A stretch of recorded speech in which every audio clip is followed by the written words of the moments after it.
What's up, everybody? Welcome back into the Before the Shot podcast. We took Friday off for New Year's, and then we kind of adjusted our schedule here as we're going to be going back to school soon. So we're going to be doing this every other day throughout the week. So Tuesday, Thursday, Saturday, we're going to be recording a new episode and getting it out to you guys, breaking down all of your NBA content. You can follow us on socials. First TikTok went up a couple days ago. Kind of been slacking on that over the holiday weekend. We're going to get right back into getting up some more videos soon and getting things going, including one of the segments we've got for you guys today. But first, as always, we're going to start it off giving some recaps and takeaways from the set of games that we missed over the weekend. There's quite a few games: Thursday, Friday, Saturday, Sunday, Monday, 5 days worth of games. Just pick a couple and give me your guys' biggest takeaways. You guys want to kind of go through what Curry's been doing? That was going to be mine. Curry has been 2 points in 7 quarters. That's pretty impressive for him right now. Why do you think the sudden change? Do you think Green's impact? I think Green's impact, and I think the ability for Steph Curry to find his way with other playmakers. So Draymond Green had a Draymond Green stat line when Curry had 62. Draymond Green had 1 point and 8 assists. That's a Draymond Green stat line. He's able to make plays and contribute without having to score the ball. And I think that's the big thing against Golden State trading for another superstar. Steph Curry is good enough to be able to score. You don't need somebody else that's a star that needs to score to play their game and needs to have the ball in their hands to play their game. That doesn't fit into their system, and it's not what Curry plays best with. Klay Thompson is a guy that can score and will score, but Klay Thompson is not a guy that has to score to have an impact. Klay Thompson has an impact because he's a threat to shoot and because he can play lockdown defense. That's Klay Thompson's impact to that team, and he can take over a game at any minute. They don't need a guy like James Harden who needs the ball in his hand to be able to do anything. Right. I like, one thing I like about Curry, he seems to be playing more aggressive. Supporting cast is playing better. Not only Greenback, but Oubre is starting to hit threes, like we mentioned before the show. I just see what they thought their pieces would be right now. You're seeing that the reason why they brought Oubre over to play some defense and hit threes, everyone knew that Draymond was going to bring that vocal leadership, that defensive mindset, getting everybody involved. Because, even when KD was there, he was the guy that kind of got players to move without the ball, play unselfish. Like, he was just, their clear leader on their team. And it's glad to see him back in there. They clearly needed him to be winning 2 straight right now. So, for me, I think Curry's the type of guy that needs a secondary ball handler because he works better off the ball. That's why he kind of struggled the first few games because he's not a natural point guard, He's not like a Chris Paul. He needs a secondary ball handler so he can move and do all the little screens, roll around the screens off the ball. That's why I think he's playing so well. And that's why I told you guys that they should trade for Harden. Because think about how well Harden and Chris Paul played together. Harden's played with other point guards, And Curry needs the ball less than like a Chris Paul. And so what I envision of next year is a lineup of Curry, Harden, Klay, Wiseman, and somebody else. Think about how beautiful that would be. You would have Curry and Harden going at it. How did it work? Why wouldn't it work? But the same thing with you mentioned how Harden and Paul played well. There was some tension throughout their season, and there's part of the reason why I believe Paul was sent to the Thunder. I don't think Harden really does well with another primary ball handler with him. And I think if he goes there with Curry, it might be some tension because Harden is an ISO player. He needs to get put into sets where he's an ISO, where he gets a screen and roll action. That's not the Golden State way. I don't feel like he's an ISO player, but that was kind of D'Antoni's scheme. If you throw him in a different scheme, he can change his play style. Think about back in the day, he used to have Dwight Howard and who was on those teams? Josh Smith, and he played well with him. Yeah, but I think he's been an ISO player ever since he was coming up. He was not, even in college, he was not a guy who's going to sit there and play off the ball and get his buckets when he gets them. He's a guy that needs to have the ball in his hands. He's a shooting guard. He's he's not a gonna. shooting guard. Like I feel like he has to, for James Harden to succeed. James Harden is an outstanding player. No one get me wrong. I just don't think it works for either side having him in Golden State, because I think you would have to change everything. Now, if you're trading Curry away for him, then your system can change. You're trading Curry, then you see what happens. And then the system changes and things like that. But when you have Steph Curry there, Steph Curry is a good enough player that you build around Steph Curry. You build pieces that work with Steph Curry. You don't need to bring in 8 other superstars. And that's what this era has kind of moved towards, is you bring in as many superstars as possible, but you don't need that. They won a championship without that. They went 73-9 without that. Think about this new NBA. Yeah, it's 5 years in the future, Zach. You're gonna need 2 top guys to compete with. Think about the Lakers have AD and Bron. The Clippers have Kawhi and Paul George. Tell me how adding James Harden stops AD and LeBron, because it doesn't. It doesn't do anything to stop AD and LeBron. Yeah. You need defensive players. You don't need superstars. They do You have need guys that can players. slow them down. They do have defensive players. Next year, you'll get Clay back. James Harden has proven that he's okay on the defensive end. Well, neither of those guys are guarding LeBron or AD. Huh? Neither of those guys are guarding LeBron or AD. Wiseman, he has huge defensive upside.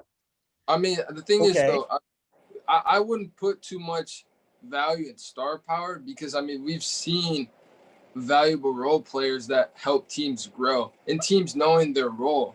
Like, I mean, I don't really think Harden and the Curry, that whole dynamic would really know their role, in a sense of like how, think of like the Boston Celtics when they had Hayward and Kyrie, Tatum and Brown, like massive star power. I mean, you could argue that team was, like they said then, could win a championship, could contend with LeBron in the East.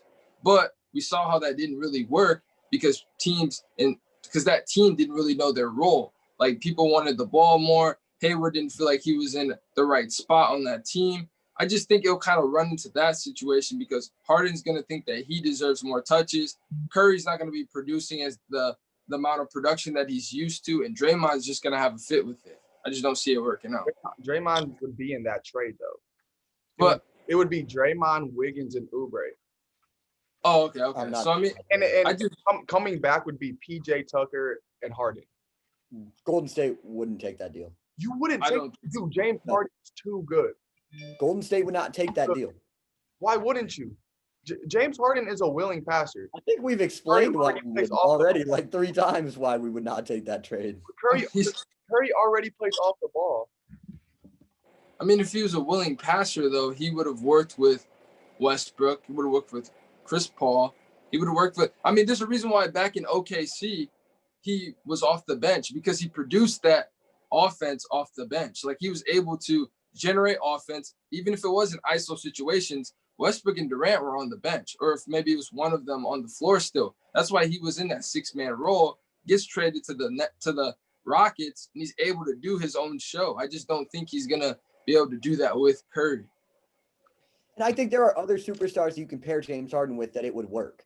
I just don't think that Curry and in Golden State's offense would work that well. Mm-hmm. Kevin Durant came there and he expected to be the star. He wasn't. He left. Yes, they won 2 titles, but he wasn't there. There was tension. He wasn't the guy who was the star, and he left. You think James Harden's going to want to come in there and play with Curry when Curry is going to get the attention because he's Steph Curry and it's Golden State? He's not going to want to do that. He already wants out of Houston. You wouldn't take the chance? What? You wouldn't take the chance? I would not. You're giving up Wiggins to – you wouldn't?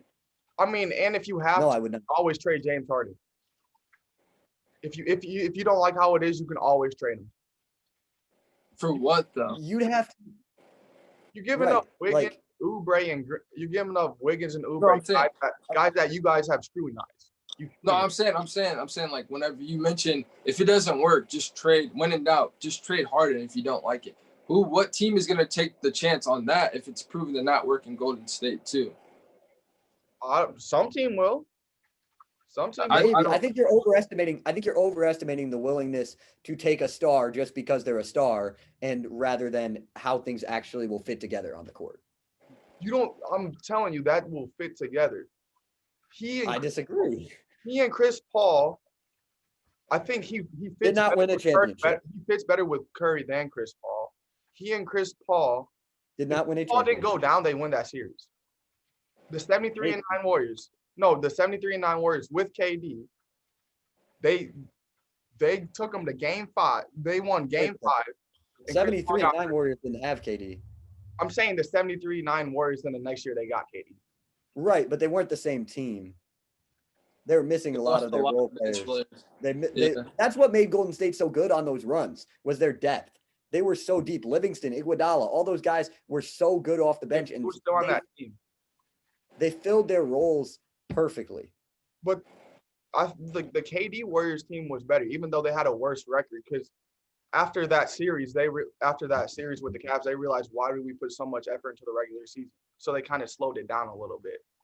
I mean, yeah, I would say that they were definitely a better team. I mean, you're bringing Kevin Durant, arguably the second best player on the planet, but I mean, what Zach's saying though is that with guys like Livingston, Barbosa, different guys coming in to give you some solid minutes off the bench, I think that's worth a little bit more than kind of trading. I mean, if you're getting a guy like KD, we've seen take the chance, but a guy like Harden is one of those guys who hasn't been close to the playoffs. Here's a stat for Golden State that shows you exactly what we're talking about in terms of the way Golden State is set up the way they are for a reason.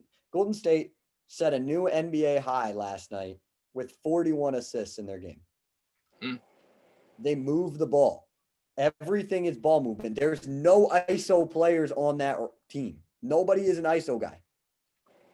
So that's kind of, then you as Steve Kerr have to talk to James Harden.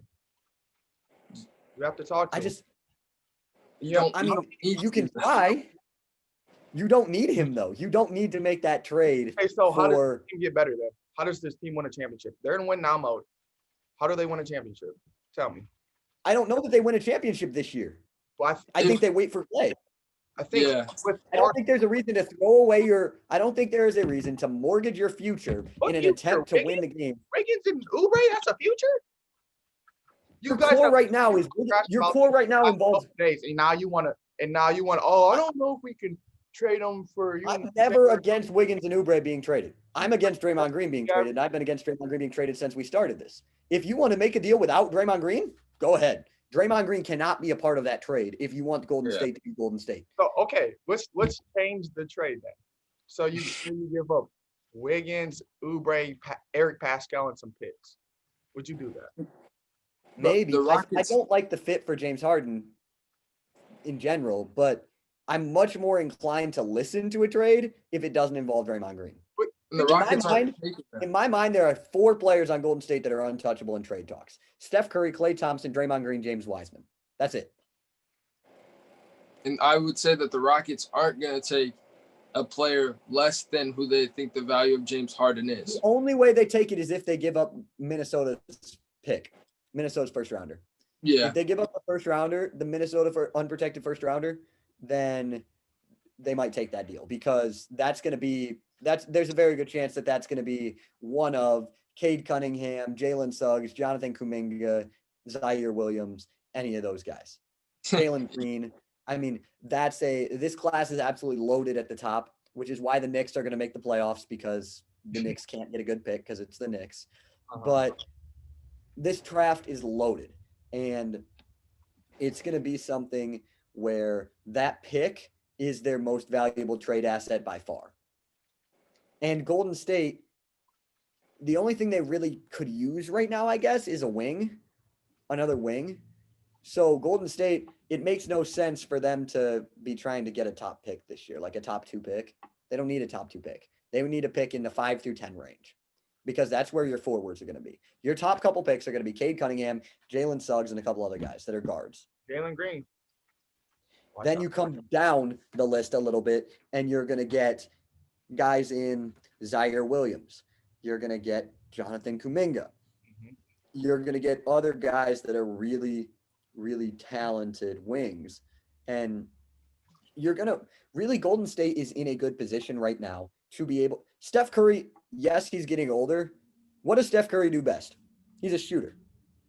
Yeah. So, yeah, he can – You're not going to just lose your ability to shoot.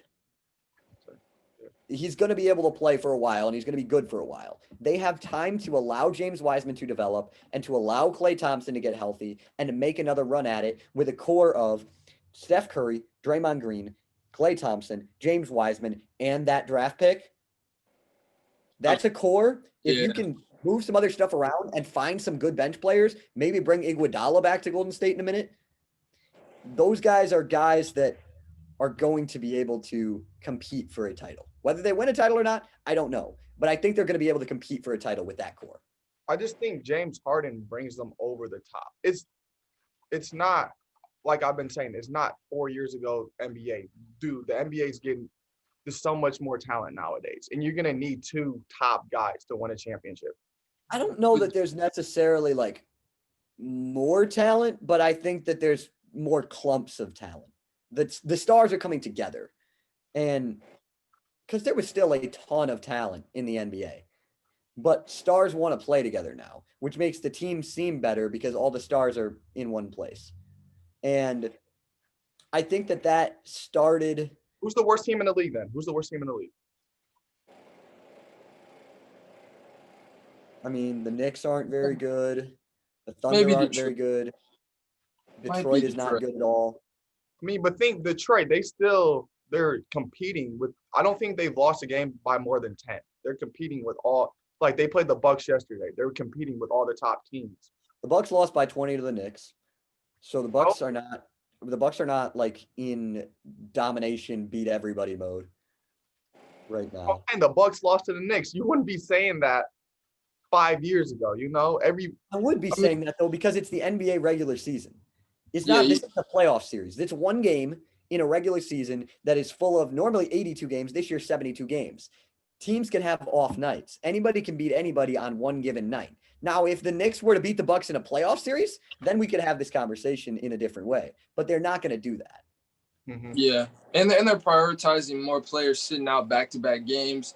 Like I know, like with Luka, he missed the game. He missed the game before the game against the Rockets. I can't remember who they played, but he sat out. But he was questionable. But he wanted to sit out because he wanted to prioritize getting back to good health, and being able to compete at a high level. I mean, teams like Kyrie and KD, sometimes they're not playing back-to-back games. It's just, you never know what lineup you're going to play against. And against a team like the Pistons, you might catch a team slipping because they don't have their star players in. But Go ahead. No, I'm good. The league right now is completely different because of the fact that they've had a shortened offseason. None of the rookies have had any time with anything. Training camp was super shortened. As you mentioned, load management with everybody. It's going to be a very different year.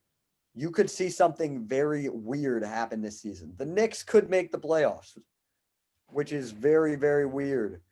The Knicks are not good. Don't get me wrong, anyone that's listening to this. The Knicks are not good. Year, not how basketball is moving. I think it's based on how basketball is moving. And I don't know that I would agree with that. I think that you can win without star power. Miami, one superstar, got to the NBA Finals last year. Duncan Robinson is not a superstar. Tyler Hero, maybe eventually. Did they win it?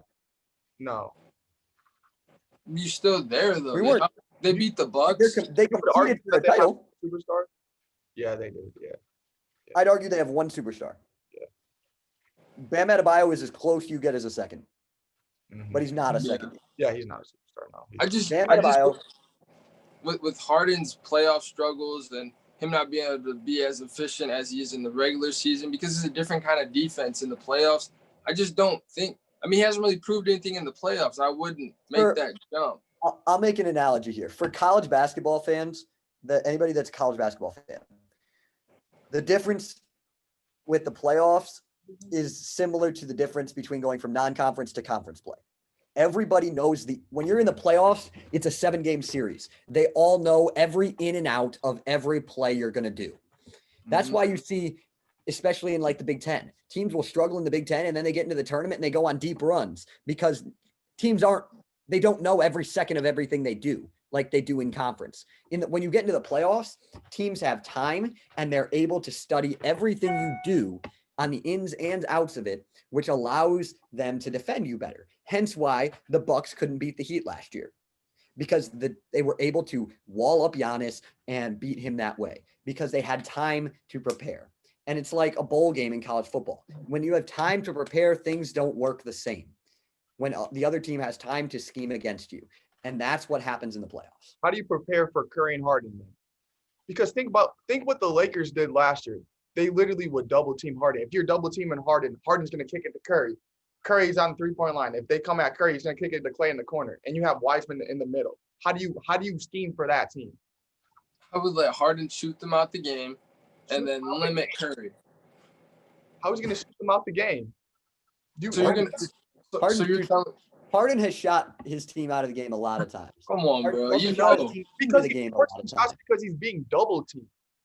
I watched the whole series. Okay, I wasn't talking about that series. I was talking about in general. But one, if he's forcing shots over a double team, then that means he's not, or then that doesn't necessarily mean he's going to pass the ball every time he's doubled. Westbrook, he has guys around him that aren't going to do anything.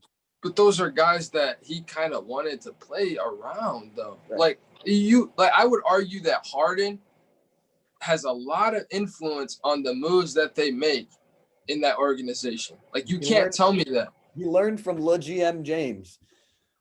Like, you can't tell me he doesn't, like, trading away Capella and going small ball and allowing Harden to play with a smaller lineup, all shooters, switching everything on defense. Like, that's more, I would argue that was catered to James Harden's game.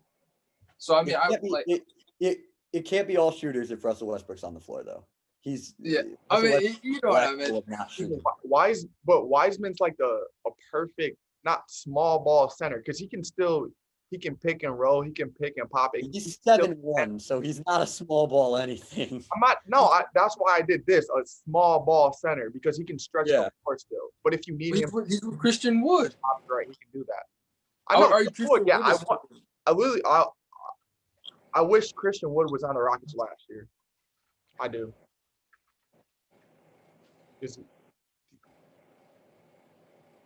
You guys want to move into something else? We spent the last half hour with our recap, and we've literally only had one takeaway. One that I wanted to talk about was that Raptors team. I mean, they blew another lead. I was telling you, what did I predict them, a 10th seed? You predicted them a 10th seed. You only predicted them a 10th seed because you were too scared to get roasted because you originally predicted them out of the playoffs. But then when you got on the podcast, you changed your mind because you didn't want to get roasted. I should have just. Because originally you had them at 11. I mean, they're 1-5 despite having a double-digit lead in every game this year. Like, they're just not able to close games out. And it's weird because the last season, they had the best record while having a double-digit lead. They're 48-4 while having a double-digit league. And now this year, it's just like we can't close them out. I don't know what it is. I can't put it together what it is. Hey, Terry, Payton Pritchard. Yeah. Payton Pritchard is probably one of my I couldn't find Prince.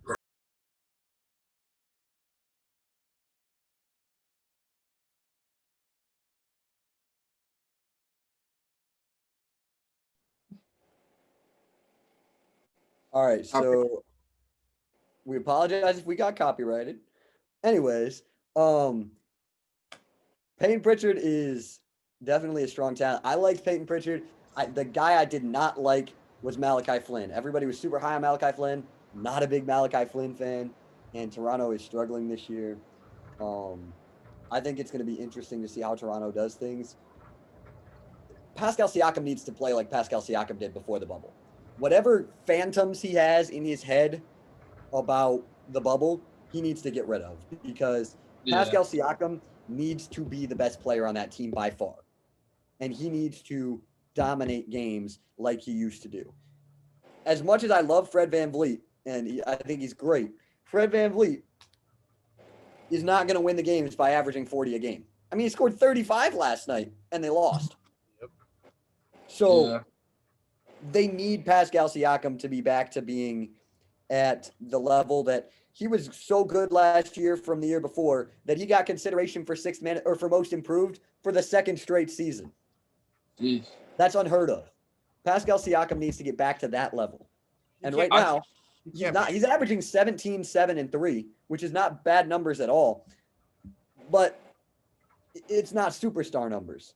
And when you're averaging that when you're losing and shooting 36% on the road and 22% from deep, that Yeah. ain't gonna cut it. He's not a It's number just, one option. I mean, they need Siakam to play at that number one option, like you mentioned, superstar level. Because I mean, I would argue if Siakam continues to play how he's playing, they're in need of a number one scoring threat. I would say Van Vliet is more of a second option, third option kind of guy, but I think they're missing that one superstar level kind of guy to come in, which is why they were saying maybe Giannis, maybe. But I don't know if Giannis fits that, but they're just missing that kind of guy to come in. That was another place that they said James Harden can get traded to, is the Raptors. Honestly, I would prefer that over the Warriors. Definitely. Because, yeah, Siakam does need, but you would probably have to get rid of Siakam to get Harden. Honestly, you would have to trade Siakam. I think so Probably. too. But you guys want to move into our next segment since we spent a lot of time talking about James Harden? We really did. I think we should probably we're already getting up near 40 minutes on the episode, which is like about what our other ones are, or getting close to that. So we should probably just move into our last segment since that's going to take probably 30 to 40 minutes as well. So this is a longer episode because we're going every other day. We're going to do something that's going to take a little bit of explaining. I'm going to explain it while Dayton finishes getting stuff ready. So we are doing something. If you listen to the podcast that Dayton and I did over quarantine in March, we did something similar to this. And it was Top Takes with Zach and Dayton. If you want to go look it up, it was kind of bad, but it was also kind of good at times. It's okay. We're better now. We're good. And so we got Terry to save us from crazy things last time. Like Zach calling that the Nuggets would be a bubble team and Dayton saying I was crazy. But anyways. I ain't say that. But yeah, you did. But the point of where I was going with this was that we're going to do something where we build around a player and we're going to base it off of 2K ratings. So we're allowed to we have 3 players, Steph Curry, Nikola Jokic, and Jason Tatum. And they're going to be randomly given to us in just a minute. And then we're going to have to build around them using players that we can find through 2K ratings. We get a starting lineup and a 6th man. You get 2 players that are 85 to 89, 2 players that are 80 to 84, and 1 player that is 79 or below to build your team with. And we're going to be looking at them like that. Then we're going to post our lineups on TikTok. So go check it out and let us know your lineup. And stuff. So we'll see. So first we're going to do picking the numbers of this. So to get our random number generator or our randoms done, Dayton has these written down. Me and Terry don't know which one is in which order. So Terry's going to pick a number 1 through 3 first, and then Dayton will tell him who he got. I'm going to go with number 2. You sure? Yeah. Okay. You got Stephen Curry, Terry. All right, I'm going to go. Give me number 1. Jason Tatum. All right, bet. I like that. Like the Jokic, which I'm cool with. So then we're going to go in a snake draft order of drafting these players. So the first thing we're going to do with it is Dayton's going to pick his first player. Pick with Jokic. For my first 85 through 89 overall, I'm going to take Klay Thompson. Are we doing Klay even though he's hurt? Is that what do you think? Do you want to do players that are hurt or no? I mean, I don't have to. Sure. I think it's okay. Okay. Thompson. Zach? I've got Jason Tatum. Yeah. What's your thought process? So my thought process around Jason Tatum is a guy that can score in any way. He's a guy that can score so many different ways, and he doesn't have to be a primary ball handler. But I think that I want him to be one of our top options. So I'm going to go with a guy in Chris Paul at the point guard. I think that's a good pick by you. Yeah. But Terry, where are you going with your pick? so obviously Curry shoots the ball at a tremendously high rate. Great shooter. Doesn't really need the ball all the time, which is why I like this one. He's very flexible with bringing players in. Honestly, I might go just because of what we mentioned earlier about Draymond. I think I'm gonna go Ben Simmons, just because he's I knew like you were going to do that. Dayton wanted like him. he plays defense. Simmons great defender, and even though he can't shoot at a high level, I think him being able to slash through the lane's gonna be open. Other than maybe Draymond, but come on, the lane's gonna be open with Curry around, so I'm gonna get Simmons. Dude, Simmons and Jokic would work beautifully together. Because Jokic can still stretch the floor and Simmons could work around the paint. All right, so Terry, you got your next pick. Good pick. It's 88 through 85 still, right? 89 through 85. 89. 89. Well, Okay. the only 89 in 2K is Klay Thompson. He's the only one with 89 with me. So. All right. So okay, Simmons. I might go. Man, this is tough. I might go. I think I might go Devin Booker. Is Devin Booker already taken? That's I'm where gonna take him. I mean, if I can't have the original Splash Brothers, I'm gonna take someone that plays just like him. So I'm gonna get Booker. Yeah, I was gonna go there. So I've got Tatum and Paul right now. So I've got a point guard and a wing. I'm gonna go with a big guy that can play some lockdown defense, but is also growing into his own on the offensive end. I'm gonna take Bam Adebayo. Okay. So I've got Paul, Tatum, and Adebayo right now, and I've got both my 85 through 89s gone. And then I'm going to work towards – I've got a couple steals down in the lower that I've got my eyes on, so we'll see how that one goes. With me here, I'm low-key thinking about if I take a six-man. But, oh, this is tough. I'm thinking about taking like a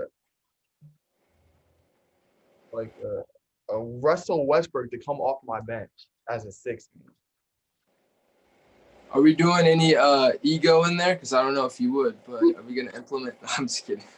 No, but like somebody just to come off and get buckets. But honestly, I have Jokic that can stretch the floor, and I know I hate seeing this guy with Steven Adams, just because of how Steven Adams brings another person into the paint, and if you were able to have a stretch center, Zion could dominate even more because I was going to say, here comes the Zion pick. So I'm going with Zion.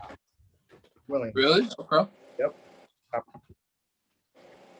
And again. I get back-to-back picks because of Snake. Yep, but you're out of your 85 through 89 picks. Yeah. So no Westbrook for you. We're all out of our 89 or 85 through it. So everybody now has to be 84 or below. You get two 84 to 80s and then 179 and below.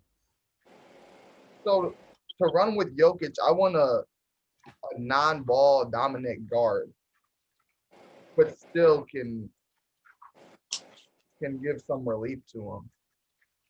I'm looking at guys like McCollum, Van Vliet, Gilgeous-Alexander. I think I'm going to take Shea. Okay. Point guard. I'm going to take Shea. So my lineup is now Shea, Klay Thompson, Zion, and Jokic. And okay, so for me, I've got Chris Paul, Jason Tatum, and Bam, right? Yeah. So my next couple picks, I've got 3 more picks, and my 2 I'm going to go with a guy that's going to be able to go get buckets, but can also play some lockdown defense, which has kind of been a theme of my thing so far outside of maybe Chris Paul, though Chris Paul is a little bit of an underrated defender, I think. I'm going to take Victor Oladipo. Okay. He's an 82 overall, which I think is way low for Oladipo. For right now, he's going to go up for sure. And he can play some really good defense. I also have a question. Are we building this team for years to come, or are we building it for one season? One season. Okay. So that's going to change who my next pick is probably, because I was going to take a high potential guy next. I mean, what do you guys think? You I want just one season or just one season. Just Just pick one of season, one yeah. season. Okay. I guess these next two picks are gonna complete my team. Your With starting lineup. yeah, but my starting lineup. So I think I'm still gonna keep the whole stretch the floor mentality with my next pick. I think I'm gonna go Jaren Jackson Jr. yeah. Yep, that's a good pick. I think he's a solid big man who could stretch the floor with his 83 3-point rating. But I mean, even in person, I mean, he shoots the ball well. He plays hard on defense, rebounds well. So I'm gonna take him. I think my next pick, maybe some love to the Portland Trailblazers. I'm gonna go Yusuf Nurkic, just Okay. because he's used to playing in that kind of stretch the floor mentality. Portland had a high offensive efficiency rating, even though he was out, but we could see that in the bubble when they played the Lakers, even though it was a tough series for them. But I think he's used to that kind of pace style with Lillard and McCollum. So I think he'll be a good fit with Curry and Booker. I'm surprised you didn't take Brook Lopez there. I thought about it, but I don't know. I feel like Jaren Jackson fits. I like Jaren Jackson in the game instead of Brook. No, instead of Nurkic. Oh, instead of Nurk? Because you have Simmons. And if you really want somebody else in the paint. But I mean, Nurkic can hit the mid range and he's Yeah. I mean, I like Nurkic. As weird as it may sound, Nurk plays around the perimeter and like the mid-range area a lot more than a big man should. Like you don't really see him post up. He kind of faces up a lot. He posts up sometimes a lot. Like I want to see him do it more with the team they have now with Lillard and McCollum, but I mean he faces up quite often. I think he'll fit. So I've got one more pick here in my starting lineup, and I'm going to fill it out with a guy that I'm going to stick with the defense theme. My team is going to shut you down on the defensive side. I'm going to go with Jonathan Isaac from Orlando to play in that. Dayton looks like he was about to take him. To play in that small forward, power forward role, long, athletic. So that's going to make my starting lineup being actually my first 5 picks, because I might mess around with some starting lineup configurations based on who my 6th man pick is in a second. But I've got Chris Paul. Who's my shooting guard? Oh, Victor Oladipo, Jonathan Isaac, Jason Tatum, and Bam Adebayo. Okay. So right here, I'm debating because I have one more pick, 80 with an 80 through 84 and a 79 minus. And I feel like, you know what? I'm going to do it. I'm thinking about CJ McCollum or Van Fleet to come off the bench. Okay, that's fine. As long as you don't take my 6th man pick, because I'm going to be really annoyed if you take my 6th man pick. And because I feel like the small forward position can kind of be a role guy that can fill that. And I'm going to say, coming off my bench, I'm going to take Van Vliet because he's done it before. Okay. And to finish out my lineup at small forward, this is very tough. Honestly, you guys can go and come back to me. Okay, I'm going to take Draymond Green. I'm going to take Draymond Green with my 6th man pick. It's under a 79 2K rating, which I think is hilarious. So I'm going to take him there. I think he'll fit well. He probably will start over Jonathan Isaac, but I think that it's going to be a I think he'll be a good pick because he's going to bring defense, he's going to bring playmaking, and he's going to bring rebounding. And so I'll take that. Okay. I'm gonna go. So for my 6th man pick, my last one, is that what's the rating? Like what is the boundaries between it? 79 minus. Anybody below it, 79 or lower. I Okay. have my 6-man pick if you need some time, Terry. No, I'm gonna go with you know what? I'm just gonna go for fun. The way he's been playing lately, I'm gonna go LaMelo Ball. Mm. Yeah. I think he fits with that kind of. He stretches the floor, playmaking. I think he'll kind of be like how Simmons is coming off the bench. Maybe he could be in some closing lineups, but I'm gonna go LaMelo Ball. So for my small forward pick, I kind of wanted a guy that could he has defensive upside and but still I wanted a 3-and-D athletic wing here. And dude, he fell perfectly to me. OG Anunoby. He's only a 79 overall. I think he's above that. So I'm gonna take OG, the OG. That's my small forward. So my All team right. at point guard, I have Shea, shooting guard Klay Thompson, small forward OG Anunoby, Williamson running the 4, and Jokic at the 5, and VanVleet off the bench. That That's not bad. That's not bad. I've got my point guard is Chris Paul. My shooting guard is Victor Oladipo. My two wings are Jason Tatum and Jonathan Isaac. My center is Bam Adebayo, and my sixth man my two wings are Draymond Green and Jason Tatum, and my sixth man is Jonathan Isaac. Terry, what do you got? Yeah, my lineup is I got Ben Simmons running it, Curry, Devin Booker, Jaren Jackson Jr., got Nurk, the big man in the middle, and I got the big baller himself coming off the bench, LaMelo Ball. we all got great teams. It'll be interesting to see what the socials have to say about it. So It definitely will be. But all right, I think that's going to do it for us. You can find this episode on YouTube as you're watching it right now, obviously, and you can get things together and let us know some stuff. Follow us on socials. We've got Instagram coming up soon. Had a post up, then I realized I put the wrong favorite player for Terry's graphic, so I got to remake that graphic. But I'll get that back up soon, and then we've got Twitter and TikTok. Our first TikTok's out right now.